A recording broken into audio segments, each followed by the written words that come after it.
Hello, welcome back to Tarot by Andy. Thank you for being here. This is my vibrational reading. Please do your own research for entertainment purposes and allegedly. Thank you so much for all the high vibes and prayers and congratulations on my new healthy self. Yes, I thought I had kidney failure, you guys, but my doctor even said he wasn't sure how it happened.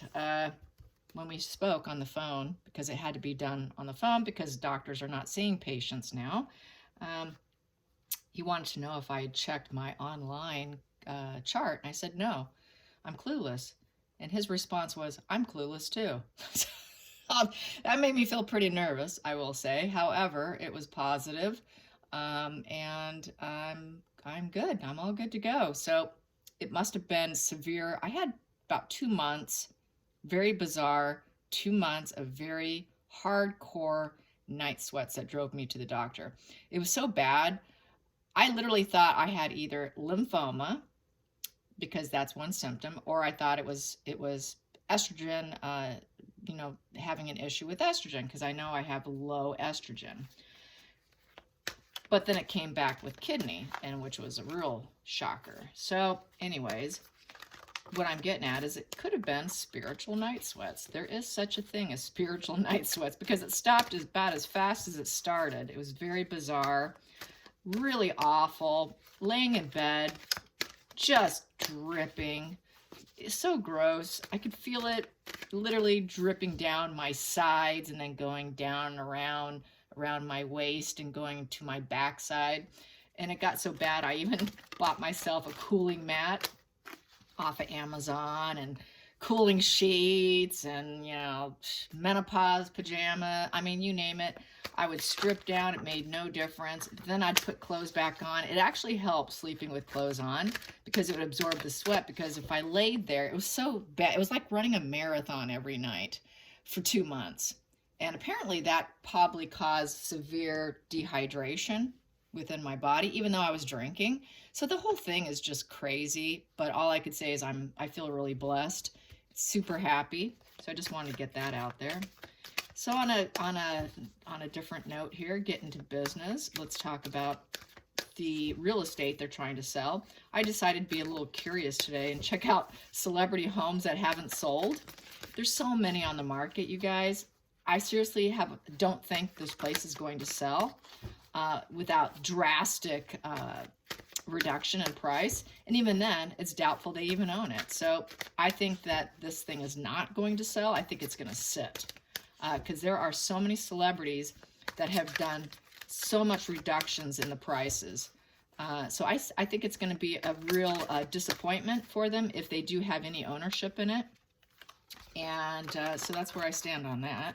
You can leave your comment about what you think about that Montecito home. But when you've got Michael Jordan and just countless celebrities, Britney Spears, the list was really long of these real estate places that were on the market since like 2015 and making millions and millions of cuts in the prices, and they're still sitting.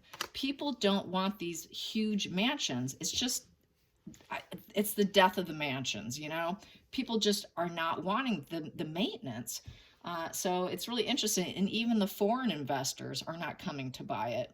So kind of interesting. If you know anything about these foreign investors and buying and selling from, they're not interested. So leave a comment on that too, if you happen to know anything. I used to be a real estate agent, but that was a long time ago. And I did not like it. I felt I got targeted, let's put it that way. Had some very creepy occurrences, and I can tell you about that another time, but let's put it this way. The hair on the back of my neck stood up, and I pretended that my boyfriend was picking me up, and the guy took off. Literally face to face. So I got out of home sales. I never returned. I had too many incidences where even a coworker was robbed. So I refuse to do anything like that. So I'm at home in my robe. Yes, I'm in my robe. I like wearing my house robe, you guys, because it's very cold out there. So just a little chit chat for starters. Hope you guys are doing well. Hopefully it warms up soon. So let's get some cards. Cards on Markle and how she's feeling about this whole, everything she's going through. The pressure of moving, the pressure of wanting to get back into the fold, the pressure of wanting politics, the pressure of not meeting her goals, the pressure of her marriage falling apart, the pressure of Harry not drinking the Kool-Aid anymore. So how's she feeling? How's she feeling with all these pressures, all these mounting pressures have got to be taking a massive toll, not only mentally, but physically it's going to start to take a toll, because when your mind goes, your body goes. It's all one equilibrium that has to be met in order to have wellness. And so I see her health probably taking a nosedive. Probably I would see her having severe fatigue and not having restful sleep. You know, just losing her stamina is what I would expect to see. But she is tungsten, so let's find out. What is up with Markle? What is up with Markle? What is up with Markle? How is she feeling? Energetically, spiritually, all of that. Well, for starters, we have the Queen of Swords right here. So she's very focused. She's staying focused. She's staying focused. That's what she does. She's thinking, thinking, thinking. Her brain is going. I would say she's trying to be strong. She's trying to face, you know, be courageous in the face of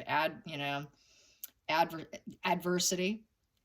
She wants to appear strong. So that is what she's doing. And, you know, with the Queen of Swords, typically you can see the clouds are behind her. She doesn't want to look at the cloudy days. She doesn't want to look at her troubles. She's trying to hide it. The Queen of Swords does tend to hide her emotions. She can be very cold and bitter and cruel, speaking her truth. Definitely thinks they're thought leaders. So she can suffer through adversity. The Queen of Swords is very good at suffering.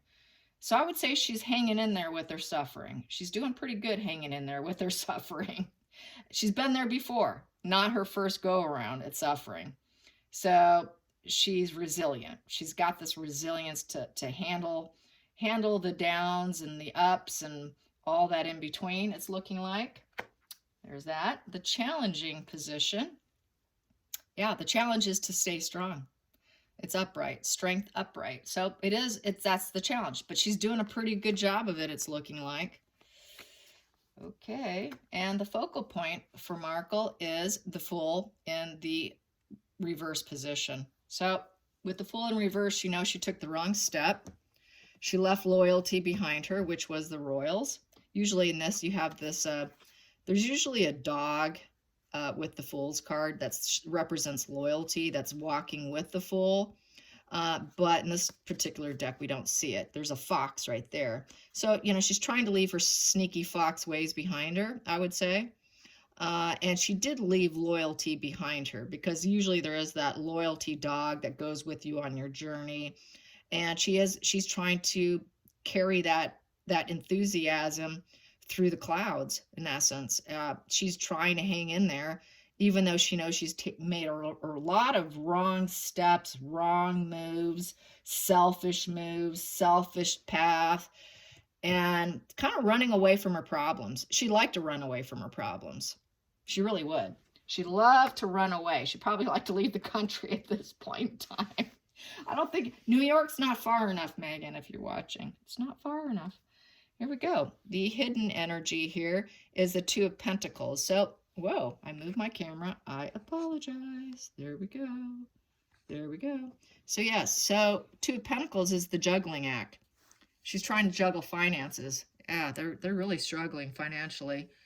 They're probably down to their last dimes and pennies and nickels, and they're begging everyone. We all know, if you watch all these other channels, commentary channels, they've been begging a lot of high-profile people for money, going from Oprah to investors in Archwell to across the board. They've been asking people, being told no.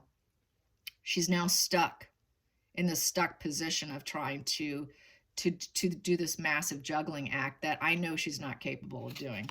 I know she doesn't have the skills. She's going to still have to pay someone to do it for her because she is probably not some mathematician. She's not good at probably scaling down. This is not her forte. So this is going to be another bill on her. It really is. Then we have here the past. The past here with the 5 position is the Ace of Swords in reverse. So lots of her decisions, intellectual ideas. Ooh, I got this wonderful idea, this upsurge of mental energy, you know, trying to control her action failed. She tried to control everything she did and it failed. All her ideas failed, all her intellect failed, all her what she thought was brilliant failed. It's just an absolute failure. No win there. She did not hit the bullseye. Let's put it that way. There's no bullseye with her. She never made a bullseye. And I think she's feeling that sense too. And so the future is the 3 of Swords in the reverse position, which is the healing position. She knows that she betrayed everyone. 3 of Swords is that where you, a lot of times in a lot of the cards, we'll see the 3 swords that's stabbing a heart, this bloody heart. Not this deck, but nonetheless, you could see that this person is suffering in the midst of royalty, you know, of luxury, and just not felt under attack is how I feel about this in the upright. She felt like she was under attack, so that's why she stabbed him in the heart. And now she's trying to come to a healing position after stabbing them. And she wants them to come to a healing position. She's expecting them to come to a healing position and forgive her. She really is expecting that, but I don't see that happening. She has high expectations that her cruelty and her stabbing people in the heart should be forgiven. We should all just heal from it now. You know, let's forget about what I did. I was selfish. I can't juggle. I need you. I'm weak. I'm cruel. I stabbed you in the heart. Let's all heal now and let's just make good. Don't think so. So yeah, it's just that whole, I'm not going to be held accountable. You just have to move on. You're overly sensitive. A lot of narcissists will use a lot of common phrases, and one of the popular ones is you're too sensitive. And that's after they've hurt you, after they betrayed you, after they've done horrific things. They expect you just to drop it and say you were too sensitive. I don't think so. So the more you hold them accountable, the more they will keep running. So I say hold them accountable, because then they take off running. And you know what? It makes your life more peaceful. You don't need them. So that's my take. Here we go. We've got for the 7th position, the feelings in the situation. Yeah, she's feeling pretty empty there, I'd say. She's an empty cavernous hole that cannot be filled, is what I get from this, you know, spiritually speaking. That just came to my mind. She'll never be filled. She'll never feel the friendship, kindness. She's always going to be empty. There's always going to be this sense of emptiness with her. No matter where she goes, what her journey is, how she thinks she can accomplish something, catch stuff. This guy's fishing. This guy's moving along. She's always going to feel empty. No matter what she catches, she's going to be miserable. And there's no harmony that lives within her. It's just not there. It never has been there, and she knows it. She's an empty hole that cannot be filled, like an empty boat. Doesn't matter how many friends you get, doesn't matter how much money you get, it does not matter. It's always going to be empty. And she is that cracked, empty boat sitting there. That's really who she is, and she knows it, and that is the feeling she has right now is complete, total emptiness. And that's how I feel about that card there. The next card we have here is the 8th position, is the outside influences. So because of outside influences and the pressure being put on her, she's kind of feeling like she's being forced to look at herself. They're telling the truth. The Lantern is the truth. People are speaking the truth about her, and she knows it. So that's why she knows she's an empty hole here. She's just an empty boat.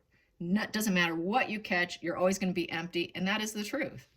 And that's what people are saying about her is the truth. And that's why she's butting up so hard and so furious, is because she can't stand it, because she can't keep up with it, because we're keeping up with her lies.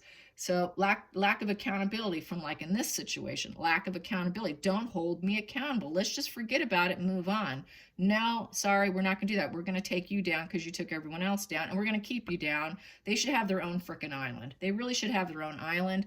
And here we go. It's the truth, you guys. What we say about her is the truth. She knows it.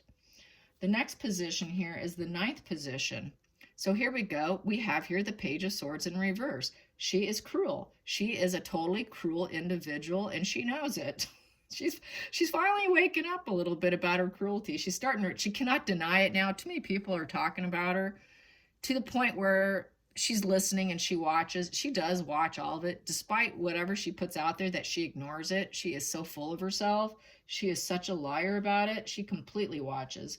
So her hopes and fears is to be the Page of Swords, you know, someone who can put out good news, someone who can bring out positive news. You know, she's someone who is intelligent. She really wants to be seen as that sword intelligence, because that's why we got that Queen of Swords right here. She wants to be seen as that thought leader, a total thought leader, intelligence, and you should listen to me. No one's listening. We've turned our ears off. We're talking about you. You're an empty, blank hole, no core inside you. There's absolutely nothing in there. And this here, with this position in the 9th, her fear is that people will see her for what she is. That she really, truly doesn't have the voice that we want to hear. Nobody wants to hear what you have to say. So she's really freaking out. She knows she doesn't want, no one wants to hear her. So she's really got to be at a real low with these cards. That's why it's been really quiet lately. It's been really quiet lately. You know, sure, there's been a few fluff pieces, but it's that whole brokenness they're in, not being able to spend money on sunshine sacks. Sunshine sacks is very expensive. The final card. What is the final card? The final card is she is falling apart. She's literally falling out of the tree with the 10 of Wands. So complete total failure. There's no growth. There's no excitement, no enthusiasm. She's lost all steam. She literally has lost all steam. She doesn't feel like carrying any loads anymore. And she's given up all hope, I would say. She has given up all hope. That is the 10 of Wands in reverse. So given up hope. At the bottom of the deck, so it doesn't look like she's even thinking about New York. I would say based on this here, she's in bed. She's got the sheets covered over her head. She's with her wine, her French bread. And she is absolutely in a depressive state of mind. She's probably got some, you know, really low mood. Not doing good at all. And at the bottom of the deck, she knows it's because of the 7 of Wands. The 7 of Wands is someone who's always going to battle. 7 of Wands is trying to maintain and hold your ground. She is struggling to do that. She needs to hold her ground. That's why we got this challenging position with the Strength here. You know, she still subconsciously knows she's got to hold her ground. So that is that tungsten that will always be there. That little spark. That's her ego, more than likely. That's just the ego talking. Keep going, Markle, is what she's saying to herself. Keep fighting, Markle. It's just something she's always had since she was very young. And then we have here the 8 of Wands also. So what do we got here? We've got the 7. The 10 of Wands in reverse here, falling apart, completely falling apart. It's an ending. She knows it's over. It just feels like everything's over for her. And then I have here in the center of the deck, the 8 of Wands in reverse. So she knows she's not going to overcome this stuff. It's just too much. It's mounted to such a level, she's never going to overcome it. So this is a lot of jealousy and envy, falling apart. There's a lot of obstacles. The growth is kind of losing steam. She's just not feeling optimistic. There's a lack of optimism here, a lack of confidence here, and not doing too good. And then we have here, yeah, it's because they have a lack of money. 3 of Pentacles in reverse. They have not created enough money. It's because they're hitting Brokesville here, total Brokesville. This is Brokesville right here. She's becoming like a normal person now. Yeah, look at this. Look at what we have here. Loss of love. Yeah, no one loves her. That spark is not there. Nobody feels it for her. She's not loved internationally. She's not loved by the UK. She's not loved by Montecito. She's not loved by the celebrities. She doesn't have her celebrity friends. Everybody's saying, we don't love you. And you've gone down the wrong path. You're not healing energy. There's no hope. Really depressing spread. Wow. She's really in the dumps, you guys. Now on the other side of the center of the deck, I've got getting frozen out. She feels like everyone's frozen her out. No one's giving her money. No one's willing to give her a loan. She is now at a total loser situation with the infighting. She's lost steam and energy to even fight, even though subconsciously it's saying keep going, keep going. She knows that it's already over with and that she's been frozen out by Oprah, by everybody else. Everyone's freezing her out. So it's total karma coming back and biting her. You know, they destroy other people, and then in the process of destroying other people, they destroy themselves. And that's really what this is saying. I destroyed you, and now that karmic wheel is spinning and it's affecting her. It's that boomerang effect. That boomerang is coming back and slapping her on the side of the head. And that is what's happening. It's karma at its best, taking her down. And then the next two cards I have here are these two. It's over. We have here the Four of Swords in reverse. It's like a coffin for her. It's a death. And we have here the King of Pentacles standing strong here. So she feels beat down by most likely Charles and the firm, and the fact that they're not panning out and giving her money. They're not bailing them out. She wanted that bailout. She needed somebody to bail them out. It didn't happen, and it is over. It is done. It is Four of Swords. I do not want to draw attention to my weaknesses. I am suffering. Look at this suffering face. That is what she's doing right now. So she's really, really unhappy. So that's what's happening with Markle in Montecito, if you were wondering. And I don't think this real estate will sell. And I think that it's going to sit on the market like all these other celebrity homes. And I think she's realizing that, because she's probably doing her own research on the real estate market with other celebrities and how they've been sitting on the market dating back to 2015. I hope you guys enjoyed this. Till next time, like and subscribe. Bye, you guys.